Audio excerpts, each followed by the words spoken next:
You ask Tiger to solve. This deals with linear equations with one unknown.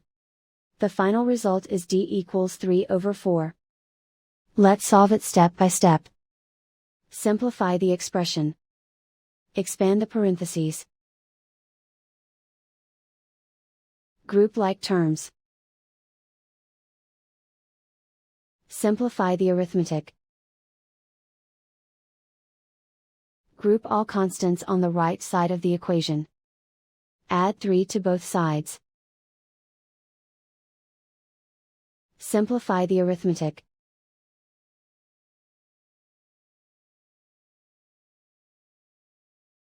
Isolate the d. Divide both sides by 4. Simplify the fraction. And so the final result is d equals 3/4.